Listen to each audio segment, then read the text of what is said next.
शहर के पुराने हिस्से में एक पुल के नीचे हर दिन एक आदमी बैठा करता था। नाम था गोपाल। उसका सिर सफेद हो चला था और चेहरा इस तरह झुर्रियों से भरा था जैसे हर रेखा में एक अधूरी कहानी छिपी हो।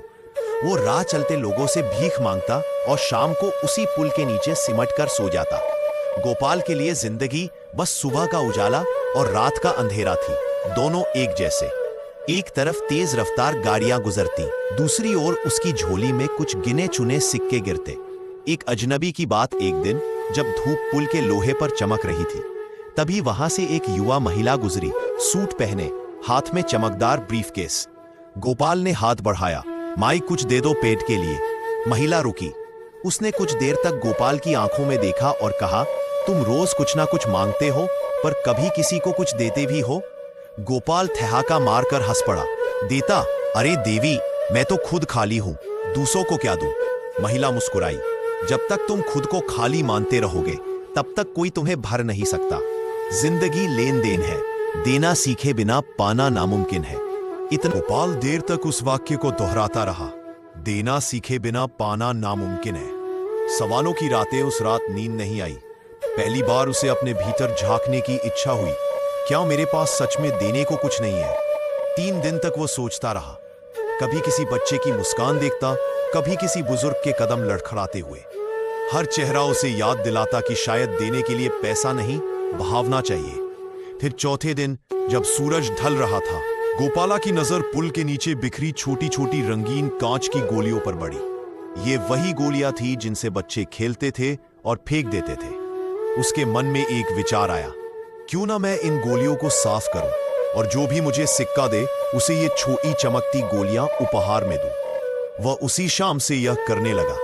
रंगों का व्यापार। अब जब कोई राहगीर उसे सिक्का देता तो वह मुस्कुराकर कहता, ये लीजिए आपकी किस्मत के रंग, और एक छोटी रंगीन गोली उसकी हथेली में रख देता। लोग मुस्कुराते, कुछ लोग हैरान होते, पर धीरे धीरे शहर पुल के नीचे एक भिखारी बैठता है जो भीख के बदले खुशियां बांटता है। कुछ हफ्तों में गोपाल की झोली में पहले से कहीं ज्यादा सिक्के आने लगे। वह अब रोज बच्चों से टूपी कांच की गोलियां मांगता, उन्हें धोता, पॉलिश करता और लोगों को देता। हर गोली उसके लिए एक सौदा बन गई थी, सिक्के के बदले रंग। एक दिन वही महिला फिर उस रास्ते से गुजरी। गोपाल ने उसे देखा और दौड़कर बोला, माई, अब मैं खाली नहीं हूं, देखिए अब मैं भी देता हूं। महिला ने मुस्कुराकर पूछा, तो अब तुम व्यापारी हो? जी, गोपाल बोला, मैं रंगों का व्यापारी हूं। महिला ने जेब से 100 रुपए निकाले और कहा, फिर मुझे भी तुम्हारे रंगों में से कुछ दो।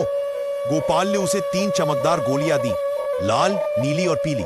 महिला ने उन्हें हथेली में लिया, कुछ देर देखा और बोली, याद रखना, जब इंसान अपनी कीमत पहचान लेता है तो किस्मत खुद उससे सौदा करती है।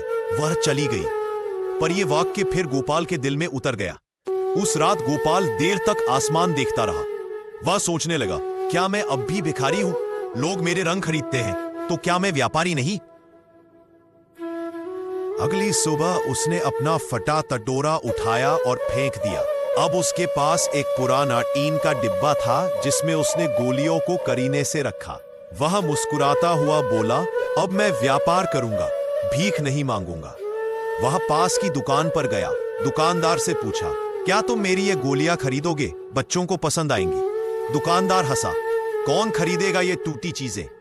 गोपाल बोला, क्यों नहीं, इन गोलियों में किस्मत का रंग है, बस नाम देना सीखो। वह दुकान के बाहर एक छोटा सा बोर्ड लगाकर बैठ गया, रंगों की खुशियां 5 रुपए में। पहले दिन कुछ नहीं बिका, दूसरे दिन 2 बच्चों ने खरीदी, तीसरे दिन जब वह मुस्कुराते हुए कहता, ले जाओ अपनी किस्मत का रंग, तो लोग उत्सुक होकर रुकने लगे। कुछ ही हफ्तों में वह हर दिन 100 से ज्यादा गोलियां बेचने लगा। पुल के नीचे का भिखारी अब रंगों का व्यापारी बन चुका था। 6 महीने बाद शहर के उसी पुल से एक शानदार कार गुजरी। कार से वही महिला उतरी, पर इस बार उसके चेहरे पर उदासी थी। गोपाल ने पहचान लिया। वह दौड़कर बोला, माई, आप फिर आई, मेरे रंग अब और भी चमकदार है। महिला ने मुस्कुराने की कोशिश की, आज मुझे अपने बेटे की सर्जरी के लिए बहुत पैसे चाहिए, लेकिन मेरी सारी पूंजी डूब गई है। गोपाल कुछ देर चुप रहा, फिर उसने अपनी छोटी सी तिजोरी खोली और उसमें रखे सारे नोट उसकी ओर बढ़ा दिए। ये लीजिए, मेरे रंगों की कमाई है, आज मैं आपको देना चाहता हूं। महिला की आंखें भर आई। पर ये तो तुम्हारी सारी मेहनत है, गोपाल बोला। आपने मुझे सिखाया था, देना सीखे बिना पाना नामुमकिन है। आज मैं जो भी हूं आपके उस एक वाक्य की वजह से हूं। ये मेरा सौदा है, आपकी मुस्कान के बदले ये पैसे। महिला ने रोते हुए पैसे ले लिए, वह चली गई। नया सूरत 6 महीने बाद अखबार में खबर छपी, रंगों की खुशियां कंपनी ने शहर में नया कारखाना खोला। मालिक है गोपाल वर्मा, और उद्घाटन के दिन वही महिला आई।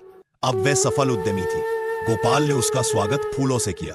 महिला ने कहा, आज समझ आया, असली व्यापारी वो नहीं जो सौदे गिनता है, बल्कि वो जो देने की कीमत जानता है। गोपाल मुस्कुराया, और असली संपत्ति वो नहीं जो तिजोरी में है, बल्कि वो जो दिल से बांटी जाए। यह कहानी बताती है कि जब इंसान अपनी सोच को बदलता है तो किस्मत भी उसके साथ सौदा करती है। भिखारी और व्यापारी के बीच फर्क सिर्फ देने की भावना में है। अगर हम अपनी कीमत पहचान लें और दूसरों को कुछ लौटाने का हौसला रखें, तो जिंदगी की हर कमी एक अवसर बन जाती है।